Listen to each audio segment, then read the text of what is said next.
ঘাটালে রেলপথের দাবিতে আজ বিকেল 4টে নাগাদ ক্ষীরপাই হালদার দিঘিতে বিদ্যাসাগর রেলপথ মিশনের দিল্লি চলো অভিযানকে কেন্দ্র করে একটি পথসভা ও গণস্বাক্ষর কর্মসূচির আয়োজন করা হয়। তথ্য ও রিপোর্টে সুজয় পাঁজা, সংবাদ পাঠে আমি পায়েল মান্না পাঁজা, ঘাটাল বার্তা।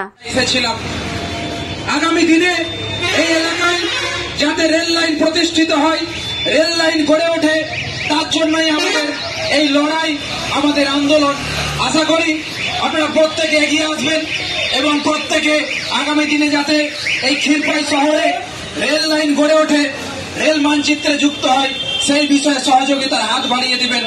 আসুন আমরা অঙ্গীকার করি, আজ 4 ঘন্টা বাসে চেপে চন্দ্রকোনা থেকে হাওড়া যেতে যাতে না হয়, যাতে 130 টাকা যাতে না বাস মালিককে দিতে হয়। এই সবের বিরুদ্ধে আগামী দিনে এই কালো পিচ রাস্তার পাশাপাশি যাতে লৌহ পথ গড়ে উঠে, সেই বিষয়ে আমাদেরকে আন্দোলন জোরালো করতে হবে। আগামী দিনে যেমন আমরা 4ঠা মার্চ দিল্লি যাচ্ছি, আগামী দিনে আপনাদেরকেও পথে নামতে হবে। সুমিত বাবু বলছিলেন আগামী দিনে আমরা বৃহত্তর আন্দোলনের ডাক দেব। এই রাস্তা অবরোধ থেকে শুরু করে আগামী দিনে মেচগ্রাম মোড় থেকে একদম চন্দ্রকোনা রোড অবধি আমরা বৃহত্তর মোটরসাইকেল র্যালি করব। এটা কোনো রাজনৈতিক দল নয়, এখানে কোনো কালার নেই। এটা জনগণের আন্দোলন, এটা খেটে খাওয়া মানুষের আন্দোলন, এটা ছাত্র বন্ধুদের আন্দোলন, এটা কৃষক, গবেষক, প্রফেসর, সকলের ডাক্তারদের আন্দোলন, যাতে করে আগামী দিনে এলাকায় রেল লাইনটা যুক্ত হয়। তাই আবারও একবার এই এলাকার শুভবুদ্ধি সম্পন্ন মানুষদের কাছে আহ্বান রাখিয়ে গেলাম, আপনারা একবার বুকে হাত রেখে বলুন যে এলাকায় রেল লাইন দরকার আছে না নেই। একটু আগে বলছিলেন ঘাটাল মহকুমা একমাত্র মহকুমা যেখানে রেল লাইনের লজ্জা হয়, যেটা বিদ্যাসাগরের জন্মস্থান। আমরা বিদ্যাসাগরকে নিয়ে বিশাল বড় আমরা একটা বক্তব্য রাখি, বিদ্যাসাগর আমাদের মনে প্রাণে, অথচ তার জায়গাকে রেল লাইনে যুক্ত করতে পারলাম না। ঘাটাল লোকসভা এমন এক লোকসভা যার মাত্র 5% জায়গা রেল লাইন রয়েছে, অথচ 95% জায়গা এখনো রেলের সঙ্গে যুক্তই হতে পারলো না।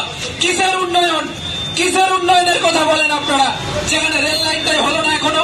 যদি উন্নয়ন হতে হয় তাহলে রেল লাইন করে দেখান, আমরা আপনার হয়ে প্রচারে নামবো যে আপনি কিছু করতে পেরেছেন। তাই আরো একবার প্রত্যেকে অসংখ্য ধন্যবাদ, নমস্কার এবং ভালোবাসা শ্রদ্ধা জানিয়ে আজকের আমাদের এই সভা এখানে আমরা সমাপ্তি ঘোষণা করছি। ধন্যবাদ।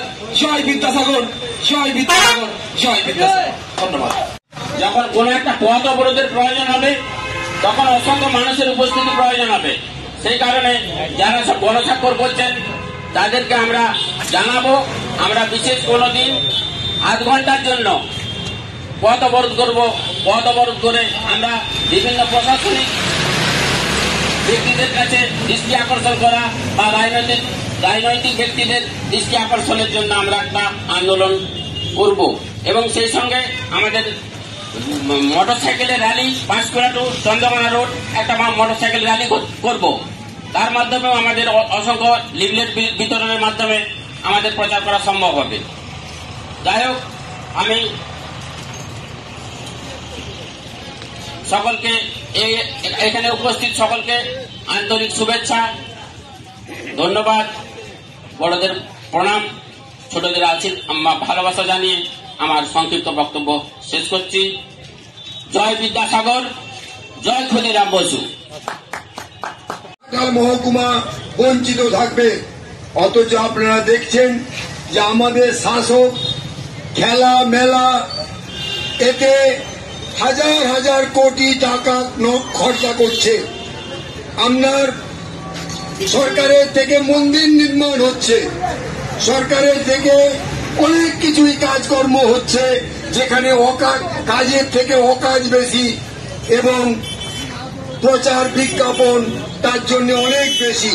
অথচ কেন্দ্রের সরকারকে যেমন আমাদের চাপ দিয়ে এই রেল লাইন অনুমোদন করাতে হবে, তেমন ভাবে রাজ্য সরকারেরও দায়িত্ব রয়েছে রাজ্যকে জায়গা অধিগ্রহণ, যে পথ দিয়ে আপনার রেল লাইন যাবে সেই রাস্তার সেই জায়গা অধিগ্রহণ করে আপনার রেল বিভাগকে সেই জায়গা ট্রান্সফার করতে হবে। অথচ আমাদের দেশের সরকার মন্দির তৈরি করবার জন্য হাজার হাজার একর জমি দিচ্ছে, অথচ রেলপথের জন্য দীর্ঘদিন ধরে দাবি জানানো সত্ত্বেও সেই জমি অধিগ্রহণ করে রেলের কাছে তারা দেখাতে পারছে না বা দিচ্ছে না। তার ফলে রেল লাইন আমাদের অধরাই রয়ে গেছে। তাই আমি বেশি কথা বলতে চাইনি। আজকে বিদ্যাসাগর রেলপথ মিশন যে দাবি তুলেছে, এই দাবিকে আমি সমর্থন করি। একজন ক্ষীরপাইয়ের শহরের একজন সাধারণ নাগরিক হিসাবে, এবং প্রতিটি সচেতন মানুষেরই কর্তব্য দলমত নির্বিশেষে প্রতিটি যিনি যে রাজনীতি করুন সেই রাজনৈতিক লোকের দলের মানুষদের প্রত্যেকেরই ভাবতে হবে যে আমার বাড়ির একটা বেকার ছেলে রেল লাইন হলে রেলের সুযোগ, আমার ছেলেটি একটা আজকের দিনে চাকরি বাকরি কোথাও সেরকম নেই, অথচ একটা কিছু ব্যবসা করেও খেতে পারবে। অতএব আমি একটা ব্যবসা করি, আমি আমার তো অতি সহজেই আমি আমার জিনিসপত্র নিয়ে আসতে পারবো এবং সারা ভারতবর্ষের যে কোনো জায়গায় গিয়ে আমি পৌঁছাতে পারবো। রেল তাই একটা সভ্যতার প্রতীক।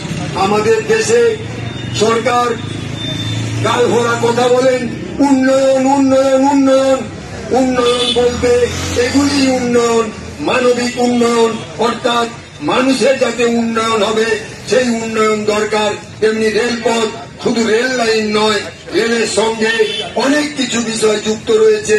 সেই বিষয়গুলোর উন্নয়ন হলে মানুষের জীবন জীবিকার অনেকখানি উন্নয়ন হবে। এই বলে এই দাবিকে সমর্থন জানিয়ে আমি আমার বক্তব্য শেষ করছি। আমি আশা করব যে আমাদের এই ক্ষীরপাই শহর